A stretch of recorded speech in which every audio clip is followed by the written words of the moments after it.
Padayon kita sa atong pagpaminaw sa mensahe sa Ginoo na isentro sa atong theme, The Power of Obedience. And this is the last Sunday na kita makapatalingghog nini. Ug kadug kita sa mga nindot kaayo nga kasinatian sa gahom sa pagkamatinumanon. You will experience great blessing, the blessing of obedience.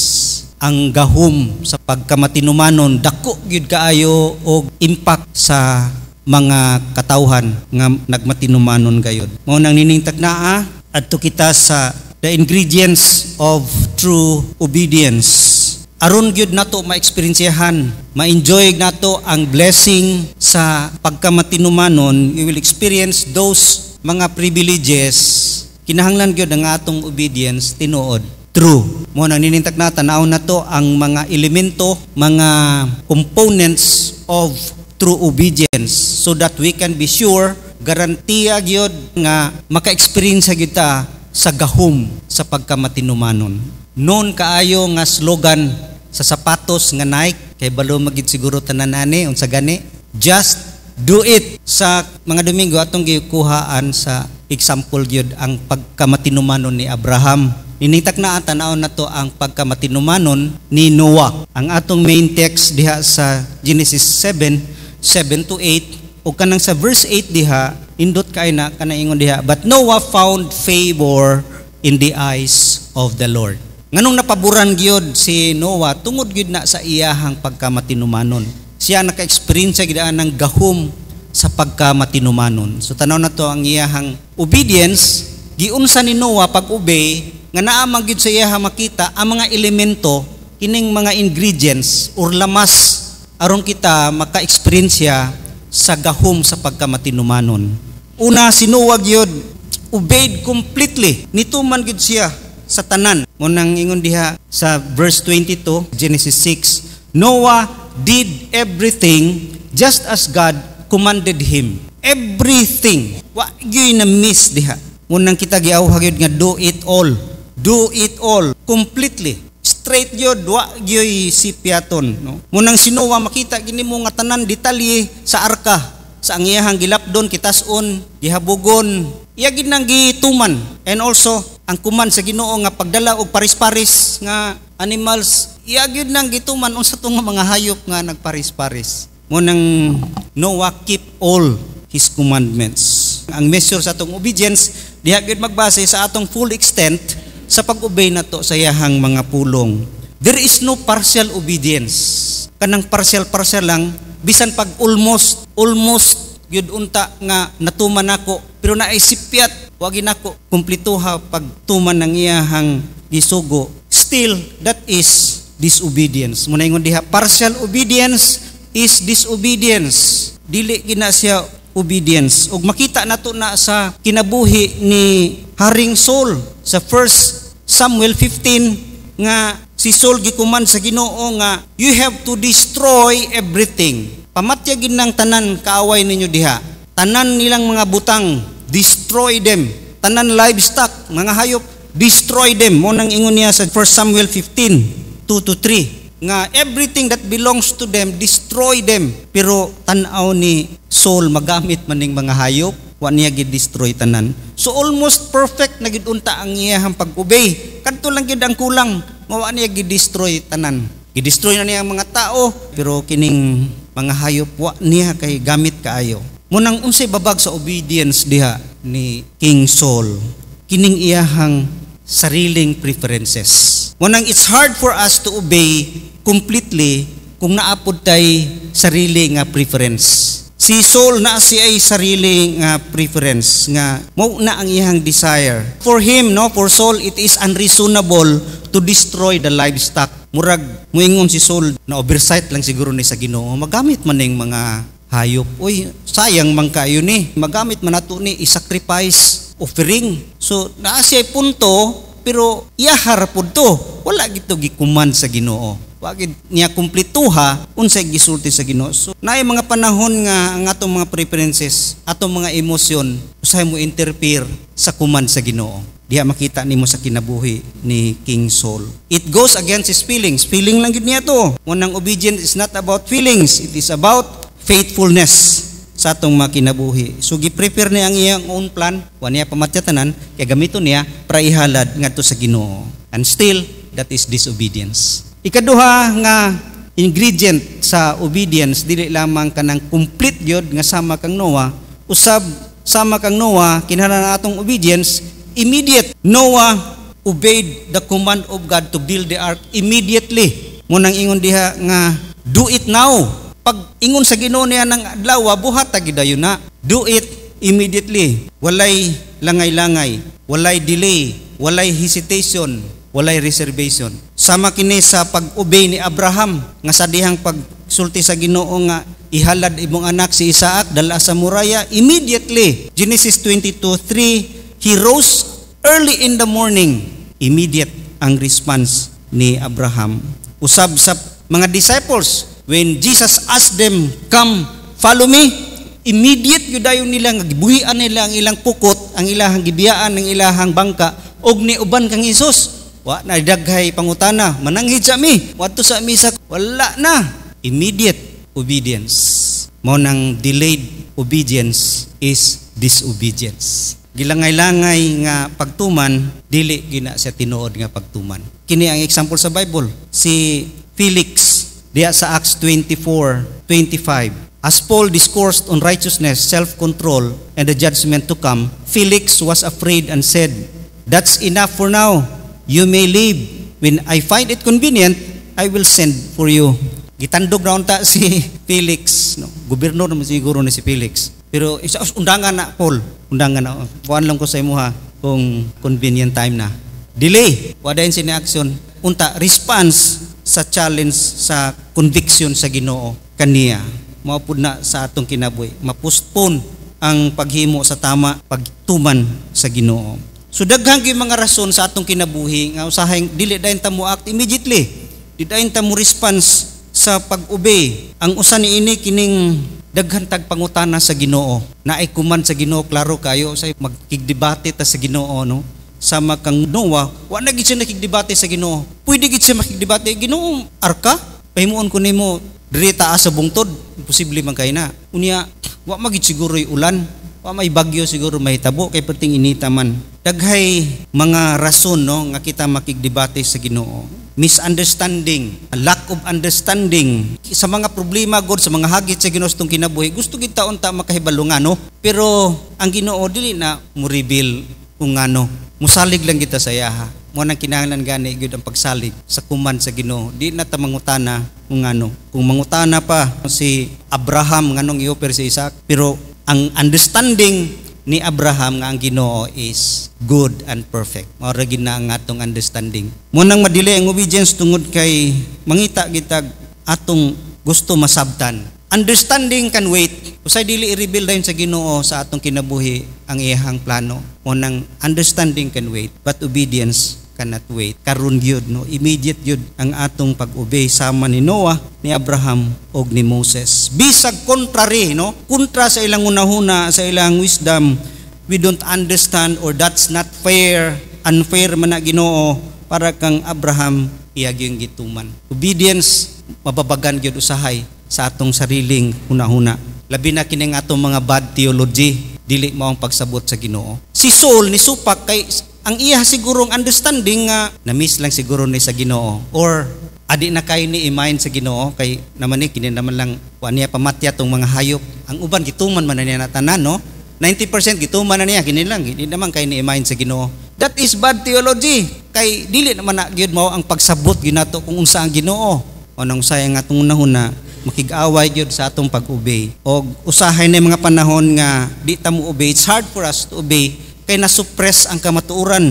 Deliberately na ang kamatuoran pero dili ta mo respond din sa atong conviction sama kang Felix. Na-suppress ang truth mo nang madelay ang atong pag-obey. We must remember nga ang obedience makig-away gyud sa atong human nature. Kay ngano ang atong kinaiyahan na guba og kini gyud natural na kanato ang mo disobey. Dili na unnatural. Natural na gyud sa tuwa na ang mo disobey.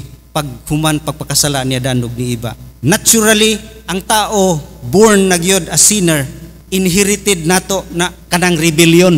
Ang natural ginato nga kinayahan karon selfish, stubborn, og proud, garbusog yun ang tao tungod na sa atong sinful nature nga atong kinaiyahan gusto na gid tag independent sa Ginoo. Di ba gusto mo ginatog wala ngun tay mag-control ka nato. Karon ang natural natong inclination selfishness, pride o kining control. Gusto ta way mag-control nato, kitay mag-control sa atong kinabuhi. Kitay magbuot ang atong desire, ang atong pleasure maogi matuman og dapat nato na mahibalaan nga natural na sa tuwa. Natural na kanatong tanan. Dili ta gustog surrender og discipline. Mo nang angay natong mahibawan. Mubabag yun nga dili gina kita mutuman nga immediate gyud. About pod sa understanding sa atong human nature, si Paul nakatestify ani. Ingon siya sa Romans 7:15, I do not understand what I do. For what I want to do, I do not do. But what I hate, I do. Kung makasabot ta sa atong kinaiyahan nga we are born disobedient, mutuman na kita immediately kay bawo kita nga contrary na sa atong kinaiyahan. Then ikatulo, do it sacrificially. Ikatulo nga ingredients nga naa sa pag-obey ni Noah nga maoy makaangkon sa gahom sa pagkamatinumanon. Ingon diha, do it no matter what it cost. It cost Noah. Siya ramang good isa ilang pamilya. Ang arka dako kaayo. Ang iyahang time, talent, treasure nagasto diha. Grabe ang cost. We must remember that it took Noah 100 to 120 years na human ang arka. Wala gid specific gingon sa Bible pero ang gibasihan 500 years si Noah na reveal na nga plan pag 600 years niabot ang unos ang bagyo. It took 100 years to build the ark. Grabing pag-antos ni Noah sa pag-build sa ark. It's hard for us to obey kung dili ta gusto, when it is not convenient. Dili kita gusto kalisod, dili kita gusto kakapoy, gusto kita kanang sayon. Pleasure, dali ra. Mo nang ma-delay atong obedience kay di kita gusto mo sakripisyo. Si David yun nag-ingon niini. 1 Chronicles 21:24. But King David replied to Araunah, no, I insist on paying the full price. I will not take for the Lord what is yours or sacrifice a burnt offering that cost me nothing. Giupiran siya nga, kinilang gamita David, i-sacrifice. Insa no, dili ko muhatag sa Ginoo kanang dili kay dako og baliw sa kuha, dili bugat sa kuha. It should cost me so much. Gusto gid niya nga bililhon gid kay sa iya. Kana gyung lisod sa iya. Mo na ang kang David. Mo na ang kalaban gid nato is kining convenience. Si Abraham dako kaayo iyang sakripisyo iyang bugtong anak. Katong widow at saripat 1 Kings 17:7-16 ang iyang last meal sa kaniya og sa iyang anak iyang gihatag yod kang Elijah kay mao ingon sa Ginoo. Grabing sakripisyo. Ang mga disciples they forsake everything to obey, to follow the Lord Jesus Christ. Mo nang doing the easy thing is dangerous. Dangerous gyud kung kita ang atong kinabuhi dili gustog kalisod. Mo nang di gyud maayo gani nang kana bitong prinsipyo nga gusto nako dili ma-experiencean sa akong anak ang akong na-experiencehan kalisod sa una. Gusto nako hayahay gid akong anak nga mag-eskwela hayahay. Wa kay strong motivation ng bata kung di moagi kalisod. Maka-motivate gyud ning kalisod. Mo nang sacrificial. Do it no matter what it cost. Mao na ikalipay gyud sa Ginoo nga makaangkon sa gahom sa pagkamatinumanon. When you obey nga bugat gyud sa imuha na ang pagtuman nimo nga na kaniya. Then ikaupat is do it heartily. Si Noah kinasingkasing sincero gid siya sa pagtuman sa unsay ipabuhat sa Ginoo sa iyaha. Mo na ingon diha nga do it from the heart. Kana gyung kinasingkasing, it means imo gyung kalipay. Mo ginay power sa obedience kung buhaton nimo nga naay kalipay. Mo ganinang giingon gid sa Ginoo sa 2 Corinthians 9:7, God loves a cheerful giver. Kay kung dili nimo kalipay, kung pinaagi lamang sa obligasyon man nimo, dili gyud kana pagtuman nga ikalipay sa Ginoo because ang gidesire niya ang ato gyung kasing-kasing. O ganitong miaging iyon ta nga ang true test of faith is obedience. The true test of love is obedience. Ingon diha sa John 14:15. If you love me, you will obey my commands. Munang power sa obedience kay mahibaw-an diha ang reason because God is looking always for the reason why you obey. Wala siya tan-aw sa imong performance nga nag-obey ka. He is after ngano ni obey ka. Kay mao kana ang ikalipay gyud sa Ginoo. So nganong ni obey ka, malipayon gyud ka nga nag-obey sa Ginoo. Doing the will of God from the heart. Mo it's hard to obey ingon diha when we are not in the mood. Wa ganita sa saktong mood. Di na ko mood ron, murag kagulaanon ko ron. Di gyud ko mo obey. We don't feel like obeying. Murag di na ko feeling. Kalipay gyud ang pagtuman. Ingon si Jesus sa John 4:34, "My food," said Jesus, "is to do the will of Him who sent me and to finish His work." Akong pagkaon, mao gyud ang pagtuman sa nagsugo nako ang Amahan.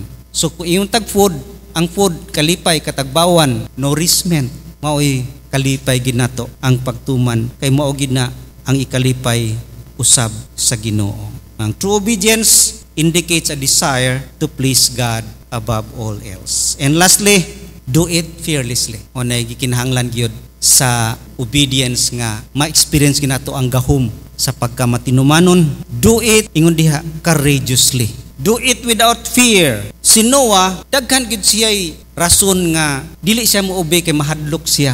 Mahadlok siya nga siya ra gud usa. Lisod mo stand sa generation nga ikaw rin ni barog nga tama nga nagtuman sa Ginoo. Kay makita nimo laglagon naman ta sa Ginoo ang tanan tao, pero si Noah na lang gyud ang nagpabilin diha sa ilang taliwala. It's hard no to obey, labi na sa palibot nato nga puro naman nagdisobey. Natural naman ang pagdisobey. Mo nang kung naanay law sa divorce, mutuman na lang pud ta kay mao na may practice sa kadaghanan. Pero si Noah dili gyud siya. Mustan siya against the majority, bisan siya minority. Ug makita ginato na sa kinabuhi usab ni Caleb. Si Caleb ang makita nato nga example sa Bible nga dili siya mababagan ang iyang pagtuman tungod sa kahadlok niya sa tao. Wa siya nahadlok sa majority ingon diha, "But because my servant Caleb has a different spirit and follows me wholeheartedly, I will bring him into the land he went to, and his descendants will inherit it." Grabing panalangin sa kinabuhi ni Caleb. Kay wa gid siya mahadlok, bisag duha ra sila ni Joshua nga mutindog nga ang gusto magid sa Ginoo mo adto gid ta didto sa promised land. Makig-away gid ta bisag dagko na mga tawhana, bisag ang kadtong majority ang napulo, 12 man sila gipadala. Ang napulo dili hadlok gyud, no fear. Hadlok sa mga tao gidakon. Mo nang say mahadlok ta sa tao. Ang atong pag-obey usahay nag-agad gyud sa tao. Example sa Bible, si Pilato, hadlok man si Pilato sa mga tao. Mo nang nanghinaw na lang gid siya, bisag gi-convict na siya nga wa lagi nay sala si Jesus unya gipadam ko yang asawa. Kusog na kayong conviction sa Ginoo. Pero lagi kinahadlok man siya kay mawad ag trabaho, kay di na siya mahimong gobernador diha, kay masuko ang emperor, kay magsigig away diha sa Jerusalem na ay daghay riot. Amaw nang hunaw na lang gid siya. Hadlok sa tao, fear of men. Onang some people value their position with men more than their position with God. Makita na pud nato na sa kinabuhi ni Peter diya sa Galatians 2:11-13 nga si Peter wala pa tong mga tao nga mga Hudiyo nga against kanang dili mag-circumcise. Si Peter nakighalubilo sa mga Gentiles. Pag-abot sa katong mga Hudiyo, sibat si Peter mo nang ingin sa nipul, ayaw gaana Peter, kay hadlok ka sa mga circumcision nga mga group, ayaw kadlok sa tao. Unsay giingon sa Ginoo, mao gid na imong tumanon. Usahay ingana ang atong pagkinabuhi nga we fear men. Unsay ikasulti sa tao, it's hard for us to obey kung kini makapaulaw sa tuwa. When it would embarrass us. Difficult to stand nga ma-embarrass ta. Labi na ka nang ingnon ta sa mga tao nga, uy, kahibulungan, milagro man nga nisimba ka. No, maulaw ta. So, it's hard to obey when we fear people. O nang do it courageously, without fear. Ug mo ka na ikalipay sa Ginoo. And you will enjoy the power of obedience. So, mo kinatibukan gyud sa atong pagkinabuhi. If we want to experience the power of obedience, ato ra gining tumanon ang mga elemento nga nag-compose sa true obedience. Do it completely, do it immediately, do it sacrificially, do it heartily, and do it fearlessly. Do it at once, do it cheerfully, do it to the full. Let us pray.